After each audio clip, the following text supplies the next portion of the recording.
Hey there, time travelers! Ready for another nostalgia trip back to the past? Hop in, because in today's video, we are traveling back to the Rugrats era. Except this isn't going to be about how awesome of a TV show Rugrats was. No, today we are going through the disturbing Angelica theory. I run away from home and he's happy! Oh no! Some of you may have heard of this theory before, but we guarantee that you haven't heard all parts of it. And don't say we didn't warn you. This isn't for the faint of heart. Remember Rugrats, the show about talking babies? It was one of the first shows on Nickelodeon when it came on air in 1991. It turned out a smash hit, as the audience couldn't get enough of Tommy leading Chucky, Phil, Lil, and Kimmy into living out their imaginations and going on adventures that stressed the life out of the adults in the show.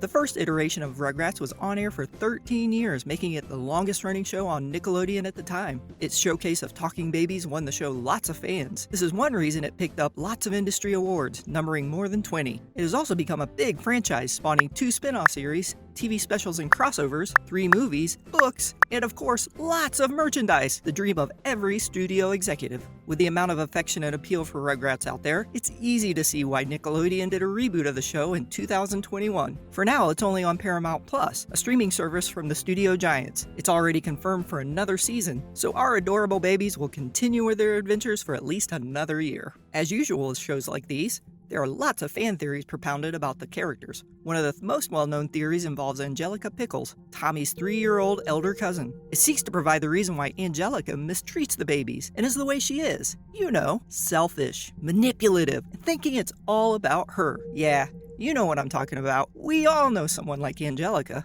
The theory is quite disturbing though. It claims Tommy and the other babies didn't exist, as they were figments of Angelica's imagination. And to make matters worse, they're all dead too. Yup, dead babies. The theory begins with the death of Angelica's real mother from a heroin overdose. Her drug addiction affected Angelica, making her a crack baby, which would definitely explain her eccentricities and craziness. She got neglected by her father, Drew, and her stepmom, Charlotte, who's all about business, making money, and sponging off Drew's money. So Angelica created the babies to keep her company. Yeah, crazy, right? Her doll, Cynthia, with jacked up hair and a tattered orange dress, is said to be a representation of her biological mother during her hospital stay before her death. Did we mention that this theory is disturbing? So now we have a poor kid who grew up with neglect and symptoms of drug dependence. How could things get any worse? Well, as mentioned, Angelica created the imaginary babies based on real babies who died or were taken away in different circumstances. Tommy was stillborn. This made Stu, his father, go into overdrive making toys and kitty stuff, trying to compensate for his son. Not sure if you remember that one popular scene, which is now a meme actually, where Dee Dee comes into the kitchen at 4 in the morning asking Stu what he's doing, to which he replies, making chocolate pudding. And she's like, it's 4 o'clock in the morning. Why on earth are you making chocolate pudding? And he replies,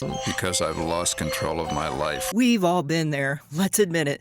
But pairing it with this theory gives it an uncomfortable explanation as to the motive behind his 4 a.m. chocolate pudding adventures. Is it a middle-aged man generally unhappy with his life? Or a man grappling with the loss of his stillborn son? You tell me. Chucky is said to have died in a car accident with his mother, causing his father, Chaz, to fall into depression and become a nervous wreck after the incident. To snap out of his depression and get better, he visited Paris, obeying that popular maxim, to see Paris and die. Trying to take advantage of the city's reputation as one of the most romantic places on earth, he tried to ignite a relationship with a lady, Coco, but she turned out to be a gold digger, so it didn't work. Afterwards, Chaz met a Japanese woman, Kira, while still in Paris. She was a sex worker and a drug addict who had a daughter, Kimmy. Kimmy was one of the babies who came much later in the show. The theory further states that Kimmy was taken away by the French authorities after Kira's drug addiction came to light. But things turned out alright, as Kira came to America with Chaz, leaving Kimmy behind. She got a green card, making her an American citizen. She and Chaz lived happily ever after, even though she never overcame her addiction. Super romantic, right? And at least Kimmy didn't die, she just stayed in France. So we have one good thing happening in this theory. Angelica must have heard stories of Kimmy from Kira, and hey, presto, Kimmy came into being from Angelica's imagination. But let's talk about the twins now. What happened to them? Well, the DeVilles, the Pickles' neighbors, apparently had an abortion, and since Angelica didn't know the baby's sex, as it had never been too early to check, she imagined them as twins, a boy and a girl. Pretty clever if you ask me. Ironically, Dill is the only one thought to be real among the babies. Why? Angelica doesn't get any reaction from him, as he never talks. Unlike the others, this leads her to dislike Dill and take it out on him by hitting him, since she couldn't differentiate him from her creations. Yup, pretty messed up. Remember Susie Carmichael, Angelica's neighbor, friend, and rival, who's always defending the babies from Angelica's wrath? It's said that Susie knew about Angelica's fantasy, played along to make her feel good. Plus, they're kids. It's common to make up stories in your head and play them out in real time. And it kinda explains how Susie was a friend and rival at the same time. She was the only one who played along with Angelica's imagination, but she took the wrong side in the imaginational creation. She sided with the babies, not Angelica, making Angelica not like her at some points. But alas, Susie was the only one who went along with this made-up story, so Angelica had to like her to some degree since she had slim pickings when it came to friends. And the theory still extends to one of the spin-off series, Rugrats All Grown Up. Remember how Angelica was always hitting Dill, who never talks? Looks like it caused Dill to have a brain hemorrhage, which affected his mental development. This made him act weird and wear hats. It also turned him into a social outcast as almost everybody avoided him, according to the theory. Angelica was also diagnosed with bipolar schizophrenia. This could be found in her constant abuse of narcotics as a teenager. One reason for this could be that she didn't want to be without her imaginary creations, the babies who had become teenagers.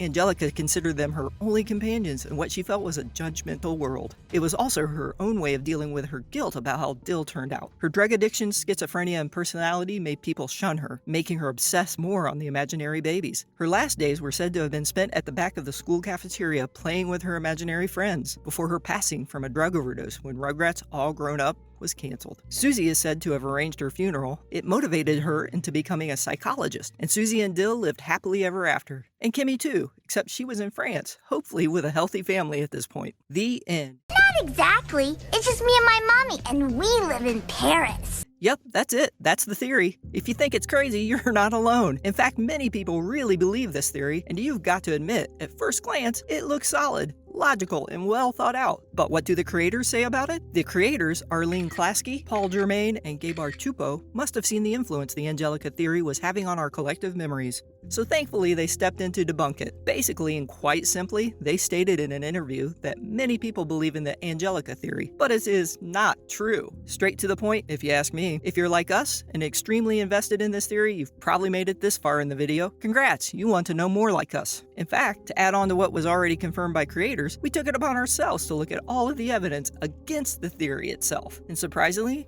there's a solid handful. First of all, the Angelica theory has only seen the TV movies and later episodes involving Dill, Susie, and Kimmy. But there is an early episode, Meet the Carmichaels, that debunks the Angelica theory pretty well. The episode is where viewers are introduced to the Carmichaels who have just moved into the neighborhood. But something interesting happens in this episode. Susie Carmichael introduces herself to the babies without Angelica being present. Hi, my name's Susie. What's yours? Tommy. So basically, if the babies were imaginary, how and why on earth would Susie introduce herself to them? Exactly, she wouldn't. So there goes the piece of evidence regarding the idea that Susie was playing along with Angelica's imagination. And wait, there's more. Check out the dates the babies were supposed to have died. They're always changing, from being in the early 1990s to being in the 1980s. Hence, why didn't we include them in the beginning of this video? There were simply too many discrepancies. The Angelica theory also states that Angelica died at 13 or 15 years of age, around the time the spin-off series, Rugrats All Grown Up, was canceled in 2008. According to the Wikipedia entry on Angelica, she was born in 1991, which would make her 27 at the time of the cancellation in 2008. Even if we use the year of Rugrats All Grown Up, premiering in 2003, that would make her 22 years of age. That's another nail on the Angelica theory. And what about the fact that Angelica was not always with the babies? I mean, come on! If you create something in your mind, you always have to be there. It doesn't work any other way. And there were episodes where Angelica wasn't even present. Her not always being with Tommy and his band of babies is yet another piece of evidence that they weren't imaginary, but real. And let's get really specific here. What about Spike, Tommy's dog? Even if humans can fool themselves, animals don't do that. Dogs can't play with imaginary beings unless they are also part of Angelica's imagination, which Spike clearly was not. Like, what about the incessant barking? That's not playing with imaginary friends. It's just barking. Call off the dog! There you are. Hey, how about spending some time on the water heater? I'm not paying you to play. What about the scenes of other children interacting with the babies? There are many instances of this in Rugrats. Look at Josh from the New Kid in Town episode, or Timmy McNulty from the Olympics episode. I don't think all these kids will be into playing along with Angelica's imagination to make her feel better. That doesn't make sense, as some of them couldn't stand Angelica. And how can the adults be caring for imaginary babies as we're seeing here? And come to think of it, how can a 3-year-old Angelica grasp terms like being stillborn and abortion in order to create imaginations out of them? Doesn't make sense even if the kid has the highest IQ scores and is a member of Mensa, the so-called club for geniuses. Thanks to a confirmation from creators as well as our own collection of evidence, we can officially declare the Angelica theory as busted. You're welcome. Now we can all go to sleep soundly knowing Rugrats was just a great show about babies. But tell us, what do you think about the Angelica theory? Do you think it's got a sound case, or it's just a load of baloney? Be sure to let us know in the comments section below. Thanks for watching, time travelers. Let us know what video you'd like to see next in the comments, and subscribe for more time traveling videos.